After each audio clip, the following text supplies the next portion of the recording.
Hello दोस्तों, मैं राखी चौहान आपका स्वागत करती हूँ आपके अपने YouTube चैनल पाठशाला पिथौरागढ़ में और आशा करती हूँ कि आप सब लोग अच्छे होंगे और अच्छे से अपनी पढ़ाई का ध्यान रख रहे होंगे।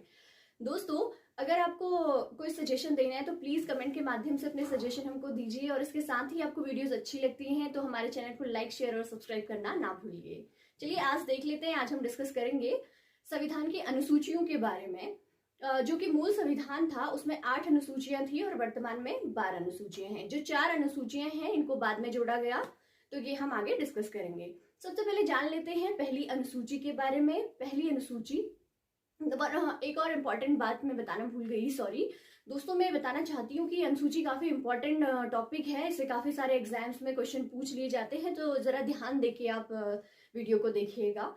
अब जान लेते हैं पहली अनुसूची, जिसमें बात कही गई है भारत और उसके संघ राज्य क्षेत्र और केंद्र शासित प्रदेशों के गठन के बारे में। जो है उसमें पहली अनुसूची के बारे में इन सब चीजों का वर्णन मिलता है। दूसरी अनुसूची जिसमें कि जो विभिन्न उच्च पदाधिकारी हैं, जिसमें हमारे राष्ट्रपति हो गए, मुख्य न्यायाधीश हैं, सुप्रीम कोर्ट के, हाई कोर्ट के, इन सब के वेतन और भत्तों के बारे में बात कही गई है।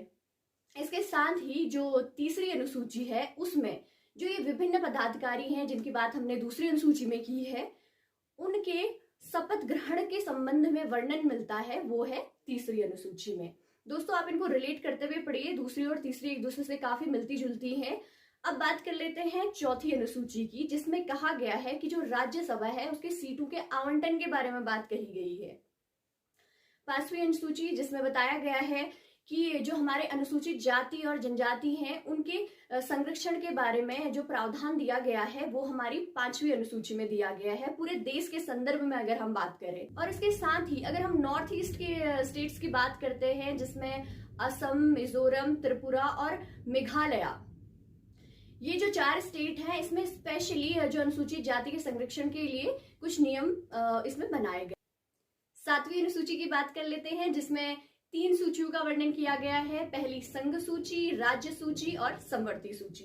संघ सूची में जितने भी विषय दिए गए हैं उस पर कानून बनाने का अधिकार केंद्र सरकार के पास, संघ सरकार के पास होता है। इसके साथ ही राज्य सूची में जितने भी विषय दिए गए हैं उसमें कानून बनाने का अधिकार राज्य सरकार के पास होता है। लेकिन यहीं पे समवर्ती सूची, जिसमें कि जितने भी विषय दिए गए हैं इसमें कानून बनाने का अधिकार केंद्र सरकार के पास भी होता है और राज्य सरकार के पास भी होता है। लेकिन कुछ विशेष परिस्थितियों में कि एक मुद्दा है जिसपे केंद्र सरकार भी कानून बना रही है और राज्य सरकार भी कानून बना रही है, तो वरीयता जो दी जाती है वो केंद्र सरकार को दी जाती है। बात कर लेते हैं 8वीं अनुसूची के बारे में। इसमें 22 भाषाओं का उल्लेख मिलता है, लेकिन जब हमारा मूल संविधान था तो इसमें 22 नहीं केवल 14 भाषाएं थी। तो समय समय पर क्या किया गया और भाषाओं को इसमें जोड़ा गया, राजकीय भाषाओं का दर्जा उनको दिया गया। 9वीं अनुसूची में बात कही गई है भूमि बंदोबस्त के बारे में, जो कि जमींदारी प्रथा के उन्मूलन के बारे में कुछ नियम और कानूनों का उसमें वर्णन किया गया है। इसके साथ ही जो दोस्तों जो संविधान में हमारा प्रथम संशोधन हुआ था उसके तहत जो पहली 9वीं अनुसूची थी उसको जोड़ा गया 1951 ईस्वी में। पहले संविधान संशोधन जो कि 1951 में हुआ था संविधान में, उससे पहली 9वीं अनुसूची को क्या किया गया, जोड़ा गया संविधान में। अब बात करते हैं 10वीं अनुसूची, जो कि रिलेट करती है दल बदल से रिलेट करती है और इसको 52वें संविधान संशोधन 1985 के तहत संविधान में जोड़ा गया। 11वीं अनुसूची, इसमें ग्राम पंचायत या फिर पंचायती राज के बारे में बातें कही गई हैं। 73वें संविधान संशोधन के द्वारा इसको संविधान में जोड़ा गया है। 12वीं या अंतिम अनुसूची, जिसको कि 74वें संविधान संशोधन के माध्यम से हमारा जो संविधान है इसमें शामिल किया गया। इसमें जो नगर पालिका परिषद है या नगर पालिकाओं के बारे में क्या किया गया है, वर्णन मिलता है। तो आई होप दोस्तों कि आपको ये सारी चीजें बातें समझ आ गई होंगी। प्रथम अनुसूची में जो भारत सरकार है, राज्य है, केंद्र सरकार, इन सब के बारे में वर्णन मिलता है कि इन सब का गठन के बारे में। दूसरी अनुसूची जो है उसमें वर्णन मिलता है। आई होप दोस्तों कि आपको अब अनुसूचियां थोड़े अच्छे से समझ आ गई होंगी। पहली अनुसूची जिसमें कि भारत, राज्य और उसके केंद्र शासित प्रदेशों के गठन के बारे में बताया गया है। दूसरी अनुसूची जिसमें कहा गया है कि जो उच्च विभिन्न पदाधिकारी हैं उनके वेतन एवं भत्तों की बात कही गई है।